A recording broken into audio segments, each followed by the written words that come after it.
यतिराजाय विवेकानन्दसूरये सच्चित्सुखस्वरूपाय स्वामिने तापहारिणे. அனைவருக்கும் வணக்கம். விவேகானந்தர் சுவாமியின் பிறந்த நாள் விழாவை கொண்டாடும் அனைவருக்கும் வாழ்த்துக்கள். அவருடைய கருத்துக்கள் பலவற்றை நாம் கேட்டிருந்தோம், ஆராய்ந்திருந்தோம். இறுதியாக அவர் மனித குலத்தில் அவர் வைத்த ஒரு வேண்டுகோள் இதுதான். மனிதனுக்கும் மிருகத்திற்கும் ஒரு வித்தியாசம் என்று சொன்னால் என்ன முக்கியமான வித்தியாசம்? மனிதன் தன்னை முழுவதுமாக மற்றவர் நலனுக்காக அர்ப்பணித்து வாழ முடியும், விலங்குகளுக்கு அப்படி செய்ய இயலாது அப்படின்னு சொல்லுவார். அப்படிப்பட்ட ஒரு வாழ்க்கைக்காக தான் நம்ம முயற்சிக்கணும்னு சொல்லுவார். அதில் நம்ம பல தோல்விகளை சந்தித்தாலும் பரவாயில்லை. ஒரு நல்ல காரியத்துக்காக முயன்று தோல்வி அடைஞ்சாலும் அது வெற்றியாகவே நம்ம எடுத்துக்கணும். நம்ம பார்த்துருந்தோம், அப்துல் கலாம் ஐயா அவர்கள் தன்னுடைய ஆரம்ப காலங்களில் 50 வருடம் வரைக்கும் தான் எடுத்த காரியங்கள் எல்லாவற்றிலும் தோல்வியிலேயே முடிந்ததாக கூறியிருக்கிறார்.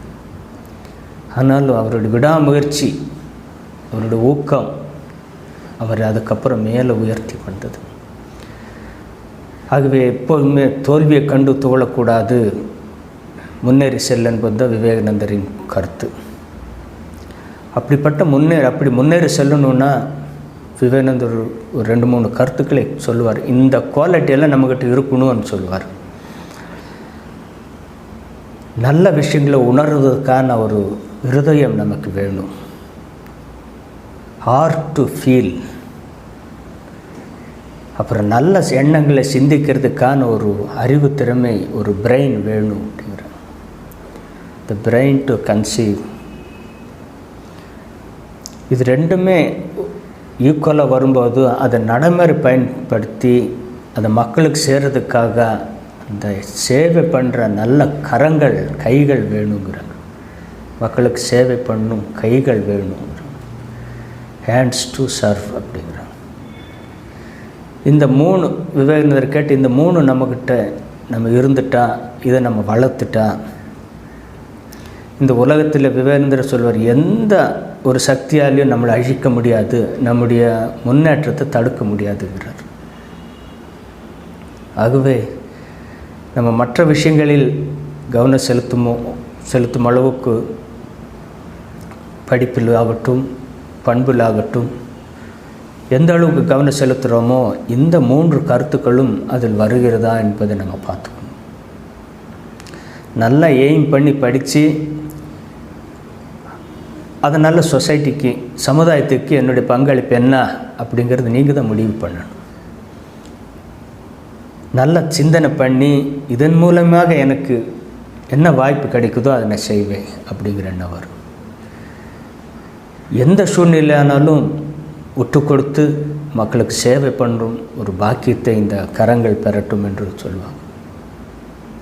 விவேகானந்தர் சொல்வார், the hands that serves is better than the lips that prays அப்படிங்கிற. இறைவனை பிரார்த்தனை பண்ணுறோம் இந்த நாவை விட மக்களுக்கு சேவை செய்யும் இந்த கரங்கள் மிக சிறந்தவைங்கிறார். அந்த 2ஐயும் ஈக்குவலாக பண்ணும்போது நம்முடைய வாழ்க்கையின் உயர்வை கண்டிப்பாக நம்ம அடையலாம். விவேகானந்தர் நிச்சயமாக அதுக்காக தான் அவர் இந்த உலகத்தில் வாழ்ந்தார். வாழ்ந்தக்கப்புறம் அவர் சொல்கிறார், வாழும்போதே இறக்கிறதுக்கு முன்னால், I shall inspire man everywhere அப்படிங்கிறாரு. I will work unto death அப்படிங்கிறார். My spirit will work with you, even if I die my spirit will work with you. நான் போனாலும் என்னுடைய ஆத்ம சக்தி உங்களோட ஒர்க் பண்ணும் அப்படிங்கிறார். அதனால தான் 100 வருஷம் தாண்டினாலும் இன்னும் உலகம் முழுக்க விவேகானந்தரை கொண்டாடுவோம். அவருடைய சக்தி எல்லா இடத்துலையும் இருக்குது. குறிப்பாக அவர் எங்கெங்கே அவர் பேரில் நிறுவனங்கள் இயங்குதோ அவருடைய சக்தி அளப்பரிய சக்தி இருக்கும். அப்படிப்பட்ட அந்த சக்தியை கொண்டு இந்த சமுதாயம் உயர்வடைய வேண்டும் என்று வேண்டிக்கொண்டு இந்த விவேகானந்தா மெட்ரிக் ஸ்கூல் மக்கள் அனைவருக்கும் அவருடைய அருள் பொரிஞ்சு, மாணவர்கள் அனைவருக்கும், ஆசிரியர் பெருமக்கள் யார் யாரெல்லாம் இந்த சர்க்கிளில் வர்றாங்களோ எல்லாருக்குமே அவருடைய ஆத்ம சக்தி கிடைச்சி அவர்கள் வாழ்வில் வளம் பெற, உயர்வடைய மனமாற பிரார்த்தனை செய்கிறோம். நன்றி, வணக்கம். ஜெயராமகிருஷ்ணன்.